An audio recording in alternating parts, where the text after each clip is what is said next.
Hello, everyone. I hope you're having a wonderful day. Today, we'll dive into the heartfelt story of Tutu, a young mother caught between duty and love, and Uri, a man torn between business and the pull of his heart. Together, their journey unfolds through quiet struggles, tender promises, and the discovery of new life that may change their future forever. If you enjoy this story, don't forget to hit subscribe so you won't miss our upcoming videos. The morning unfolded like a pale sheet of silk, brushed with faint light seeping through the window. Tutu sat quietly before her small camera, her voice soft, almost like the rustle of leaves at dawn.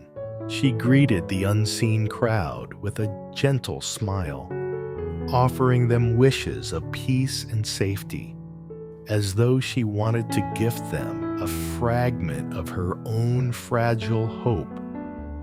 Her words carried gratitude, simple but steady, thanking those who had stayed, watched, and encouraged her in silence. She confessed quietly that her journey was still long, that she felt unprepared, unable to create videos as often as she wished. Behind her eyes flickered a shadow of weariness, sleepless nights etched in faint lines. And yet, she cloaked it with tenderness, masking heaviness beneath warmth. The room smelled faintly of milk, of laundry left to dry, of a child's breath lingering in the air. She spoke of her son, her responsibility, her anchor.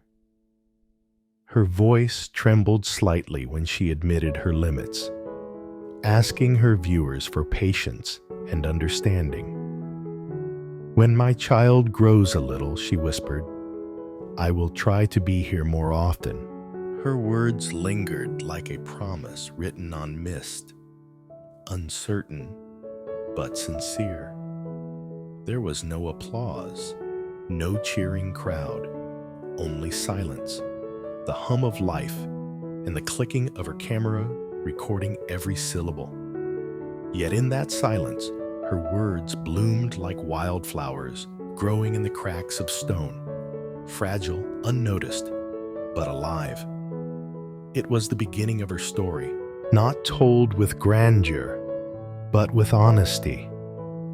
And beneath it all, a longing to be seen, to be loved, to belong. As the morning deepened, Tutu's world shifted from quiet words to hurried steps. Her child lay still, small chest rising and falling, with dreams too tender to disturb. She glanced at his sleeping face, her heart caught between love and worry. The kitchen smelled faintly of rice husks and ripening fruit. Outside, cicadas had already begun their chorus, a reminder of time slipping away. She thought of Mrs. Tang, the elderly neighbor, and wondered if her aching legs still kept her from work. Tutu hesitated, then resolved. She would bring her baby to the woman's care.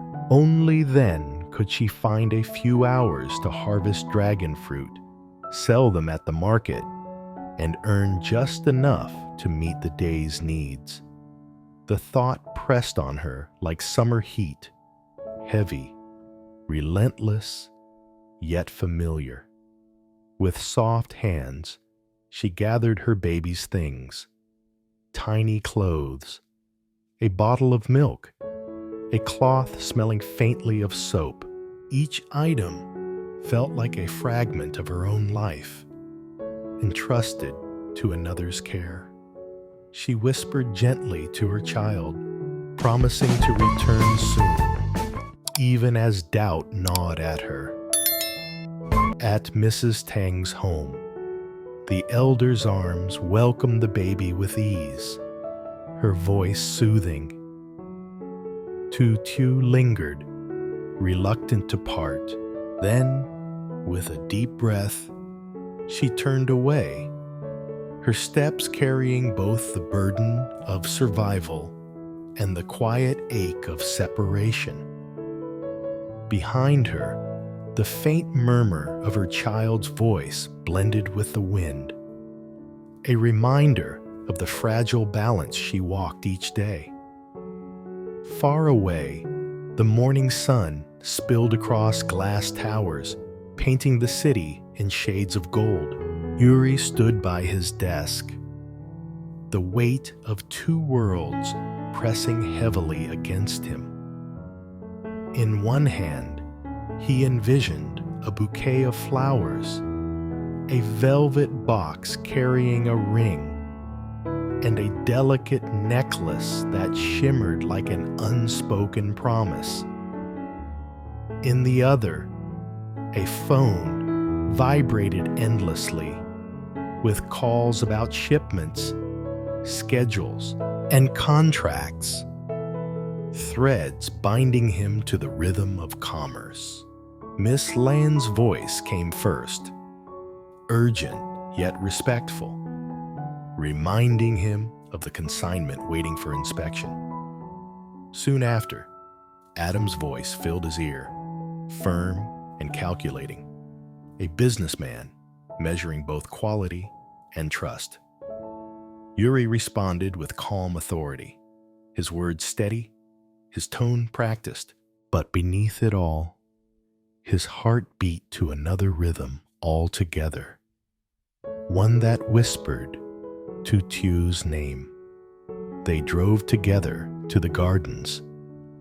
The road narrowed, framed by trees whose leaves shimmered like restless thoughts. Workers bent over crates of custard apples, fruits glistening with morning dew, fragile and easily bruised, much like the love Uri carried, delicate yet worth protecting. He inspected the fruit, nodded at Adam's sharp assessments, but his mind drifted to the farm where Tu Tu would be, unaware of the storm of nerves building in him. By afternoon, the deal was sealed. Adam left satisfied, and Miss Lan handled the remaining details. Yuri, however, felt no triumph. Instead, he returned home, retrieving the bouquet, the ring, the necklace, tokens not of wealth, but of hope. Standing before the mirror, he saw not a CEO, but a man trembling at the thought of love. The evening light stretched long across the floor, casting shadows like questions he could not answer.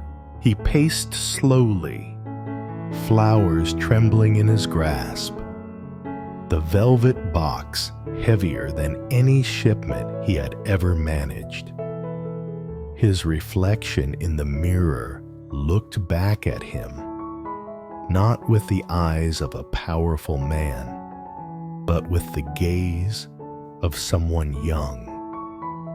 At the edge of confession, he thought of Tu Tu's smile, fragile as morning mist, and of her silence, often carrying more weight than words.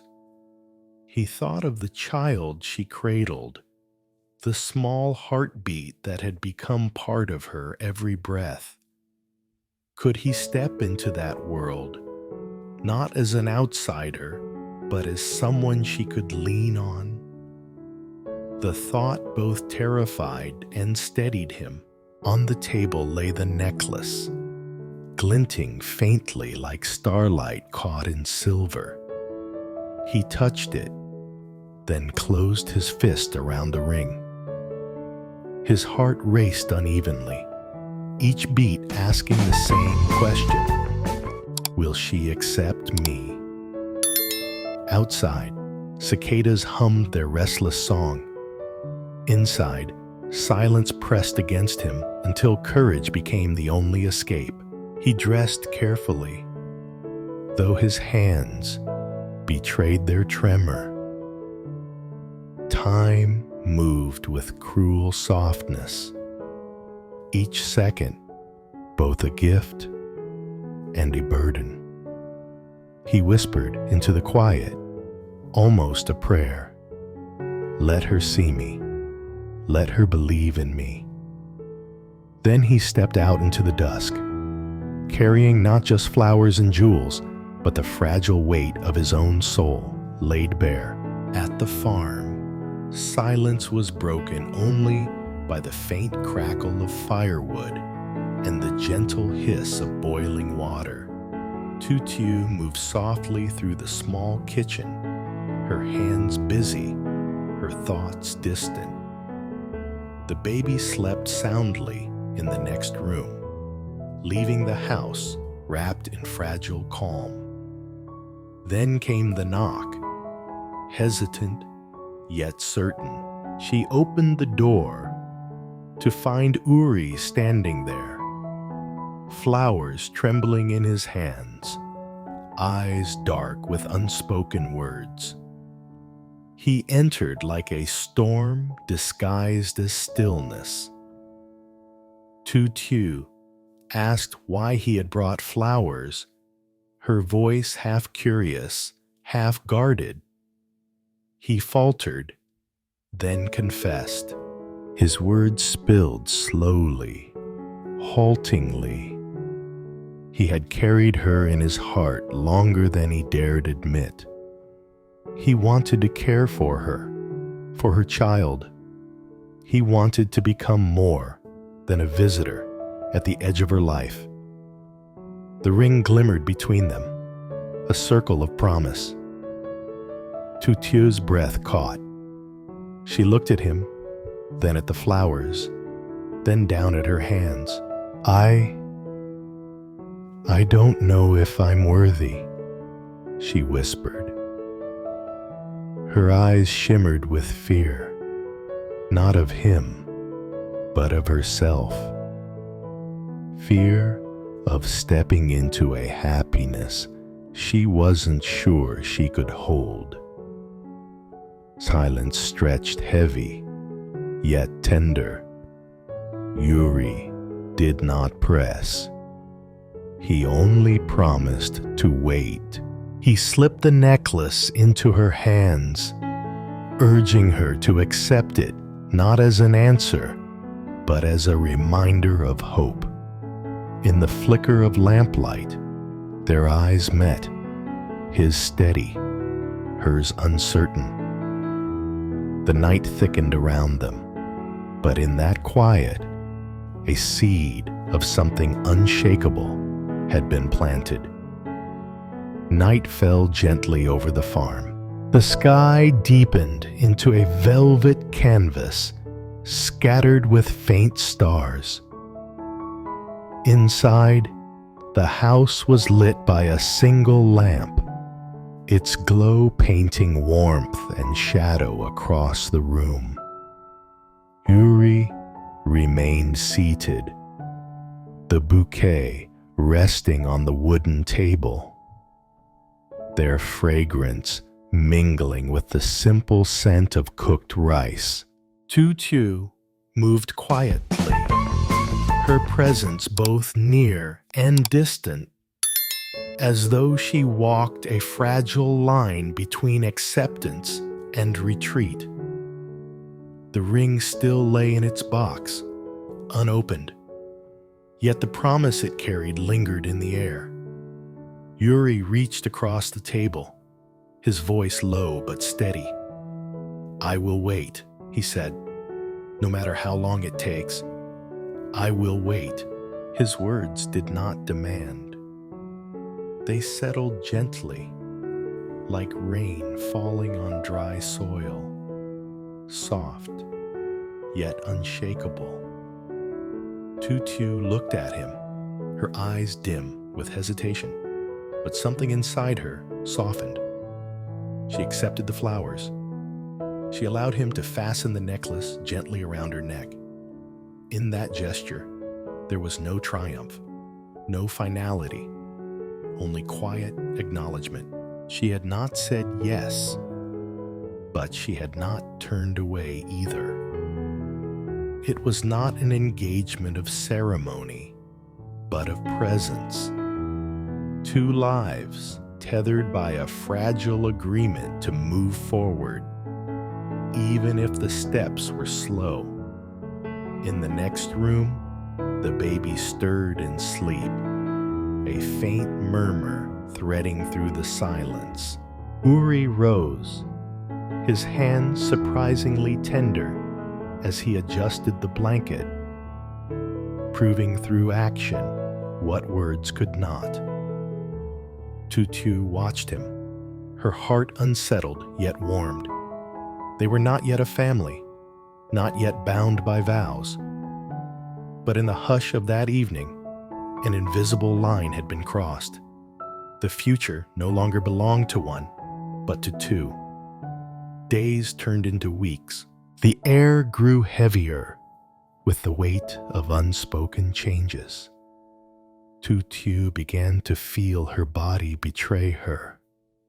Sudden waves of nausea, dizziness arriving without warning, exhaustion following her even in moments of rest.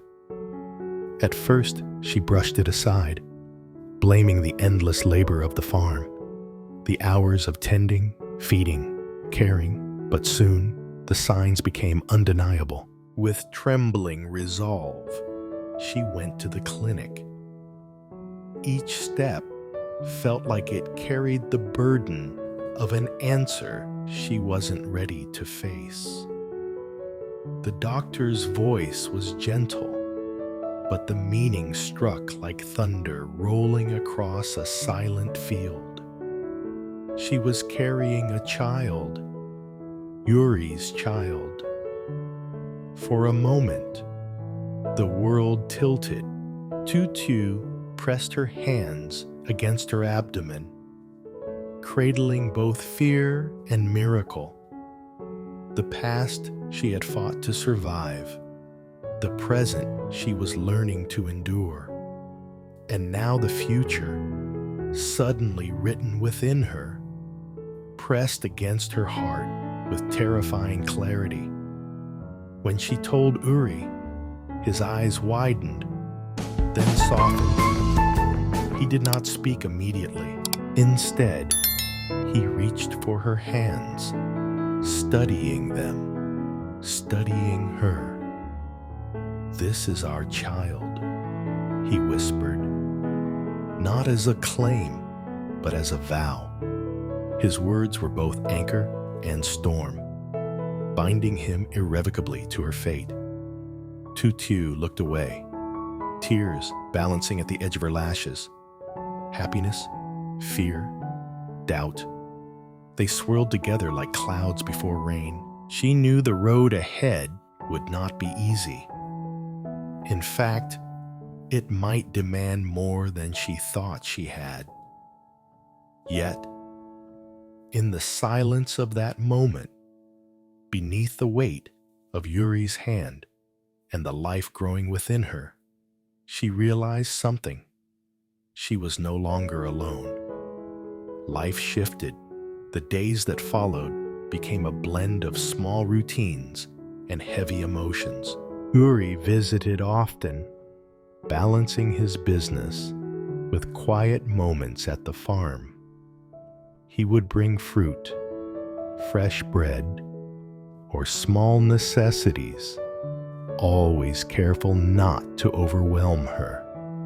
Sometimes he would return from meetings still in his crisp suit, his shoulders carrying the burden of commerce, yet his hands gentle as he rocked the baby to sleep.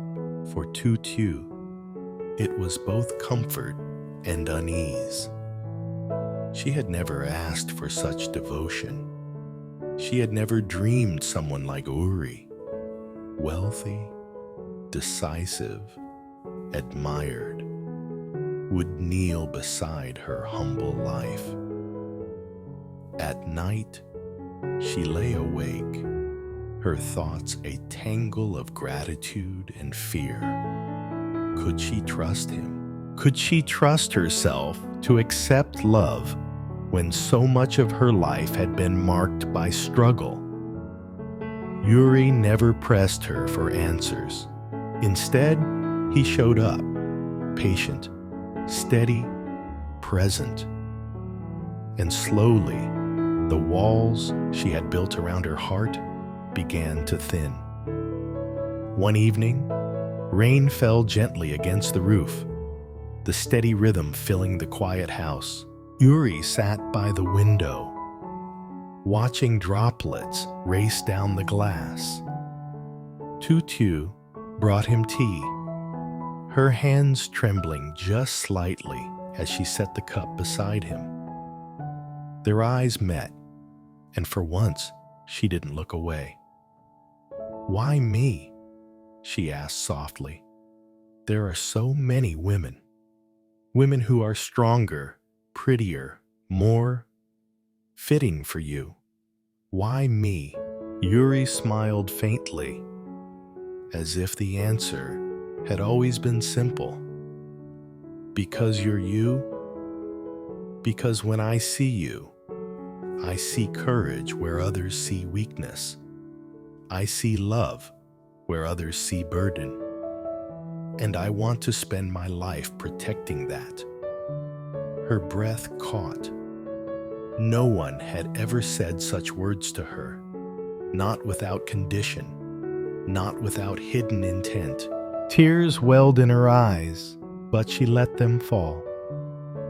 For once, she did not hide. Uri reached for her hand, his thumb brushing against her skin, warm and steady. And in that moment, something inside her shifted, fear bending quietly toward trust. The weeks continued, and the signs of her pregnancy grew more visible. Neighbors whispered, some with kindness, others with curiosity. But Tutu no longer carried the weight alone. Uri's presence, his quiet, unwavering presence, turned their murmurs into little more than background noise. At the market, when she bent to arrange fruit, Uri would appear, offering his hand without fuss. When she tired, he carried the heavier loads. When nights grew restless, he stayed until dawn, holding her through silence. It wasn't grand declarations that convinced her. It was these small, steady acts. Still, doubt lingered. Would he truly stay when things became harder? When love turned from a dream into the messy reality of sleepless nights and sacrifice? Uri seemed to sense her unspoken fears. One night, as they sat beneath the stars, he turned to her and said quietly, "Tutu, love isn't about never being afraid.